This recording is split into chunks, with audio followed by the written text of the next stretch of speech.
Queridos hermanos y hermanas, en la primera lectura de hoy, tomada del capítulo 38 del libro del profeta Jeremías, se narra uno de los acontecimientos más dramáticos de la vida de este profeta. El texto nos sitúa en el siglo VI antes de Cristo, en el momento en que el ejército del imperio de Babilonia estaba sitiando la ciudad de Jerusalén para atacarla. Aquella invasión traería mucho sufrimiento y muerte. Como siempre, las víctimas serían las personas más vulnerables, los ancianos, los niños, las mujeres. En cambio, a los poderosos, al rey y sus oficiales, no les faltaba nada, pues estaban bien resguardados y listos para escapar en cualquier momento. El profeta Jeremías proponía a las autoridades deponer las armas y evitar una tragedia que costaría muchas vidas y la destrucción de la ciudad. Era inútil resistir. Jeremías les decía, como escuchamos en la primera lectura, el que se entregue a los babilonios sobrevivirá, tendrá su vida como recompensa y vivirá. Jeremías no era un desertor ni un colaboracionista de los invasores. Amaba a su pueblo y a su ciudad de Jerusalén. No hubiera querido nunca que fuera destruida, ni estaba de parte del ejército invasor, pero no quería que hubiese más sufrimiento y muerte.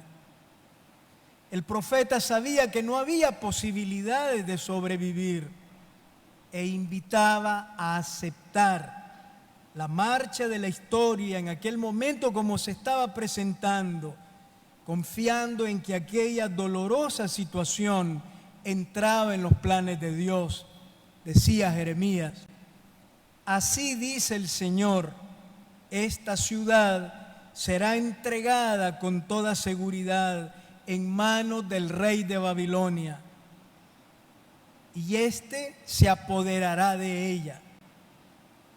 Jeremías no actuaba como estratega militar, ni estaba movido por ningún interés político, movido por Dios. El profeta solo pensaba en el bien del pueblo, sobre todo en los más pobres del país.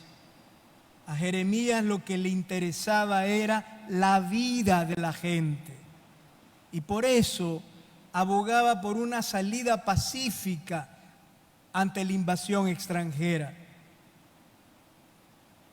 La posición de Jeremías resultaba inaceptable para quienes tenían el poder y estaban buscando alianzas con Egipto y Babilonia para afianzarse aún más en la monarquía.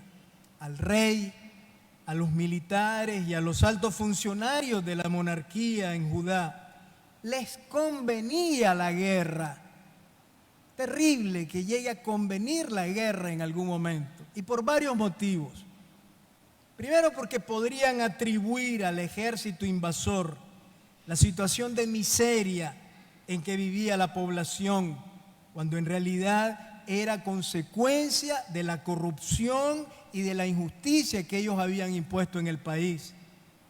En segundo lugar, les convenía la guerra, porque así podrían distraer al pueblo de los grandes problemas políticos y sociales, alimentando el sentimiento nacionalista en la población, con el que podían ejercer mayor control sobre la gente. A los dictadores y a los déspotas siempre les convienen los desastres nacionales e intentan sacarles provecho para afianzar su poder. Desde hacía mucho tiempo Jeremías se había vuelto incómodo para los poderosos, pues venía denunciando sus injusticias y desenmascarando los mecanismos de opresión de la monarquía, invitando a todos, a unos y otros, a cambiar de vida y volver a Dios. Por eso, en el momento dramático de la invasión de los babilonios, encontraron la oportunidad para deshacerse del profeta. Algunos serviles que nunca faltan en estos sistemas corruptos fueron donde el rey y acusaron a Jeremías con estas palabras: que este hombre sea ejecutado, porque diciendo estas cosas desmoraliza a los pocos guerreros que quedan en esta ciudad y al pueblo entero. Este hombre no busca el bien de este pueblo, sino su ruina. Esta es la acusación contra Jeremías. Las acusaciones contra el profeta de Dios se podrían traducir hoy en estos términos que nos pueden resultar más familiares. Podrían haber dicho: Jeremías organiza grupos violentos, incitándolos a ejecutar actos de odio en contra de la población, provocando un ambiente de zozobra y desorden, alterando la paz y la armonía en la comunidad. Todas acusaciones falsas y ridículas. Jeremías nunca fue violento ni predicó la violencia y fue acusado de subversivo. Jeremías amaba profundamente su ciudad de Jerusalén, apasionadamente, y fue acusado de ser agente del imperio y traidor a la patria. Jeremías predicaba la consolación y la esperanza para su pueblo y fue acusado de cometer crímenes de odio.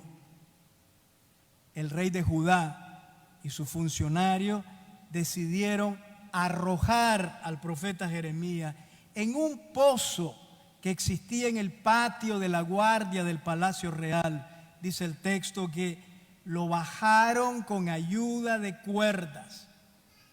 En la fosa no había agua, sino lodo, fango, y Jeremías se fue hundiendo en el fondo de aquel pozo lleno de lodo. Querían acabar con el profeta después de acusarlo con calumnias. Querían apagar de una vez aquella palabra incómoda que los acusaba continuamente. Así son los poderes tiránicos, los de ayer y los de hoy.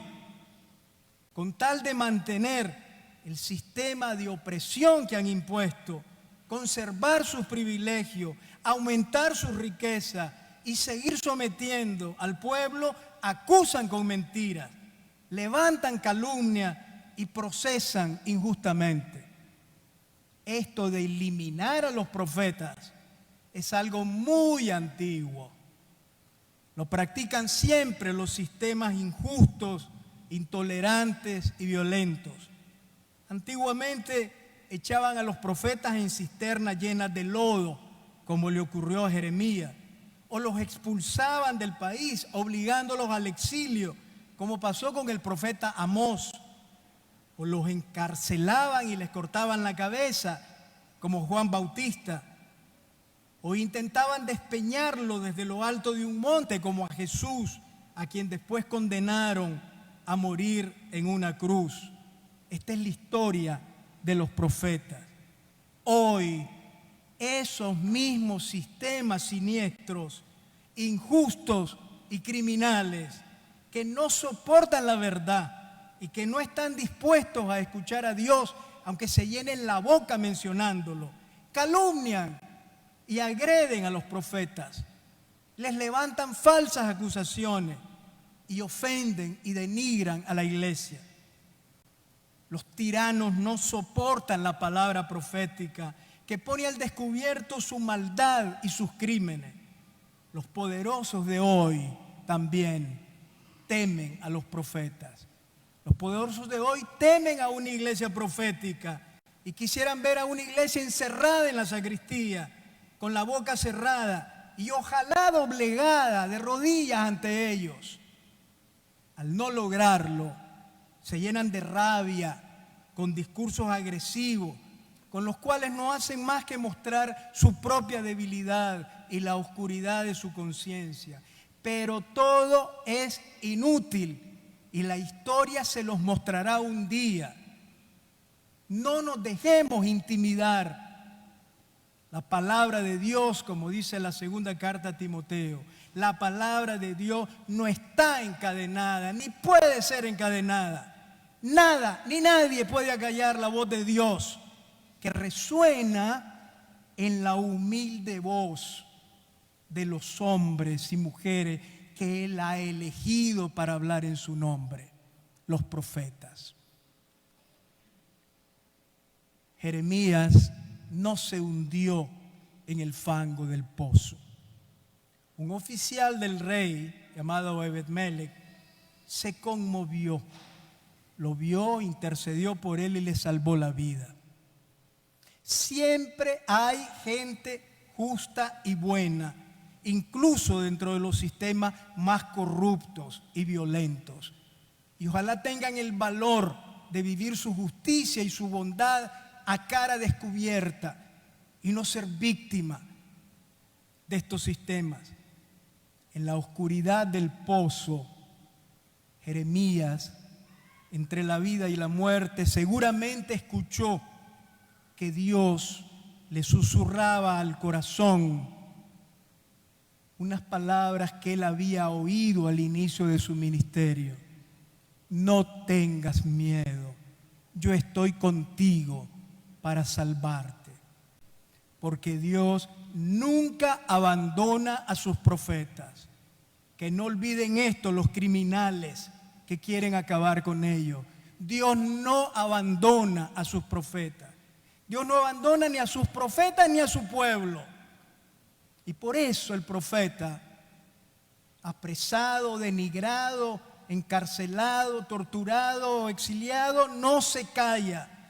Aunque esté hundiéndose en un pozo lleno de lodo, aunque esté siendo acusado injustamente o agredido por fuerzas tenebrosas y violentas, el profeta sigue llevando consuelo, ofreciendo perdón, dando esperanza y también denunciando toda injusticia que atente contra los seres humanos, pues el verdadero profeta no tiene miedo.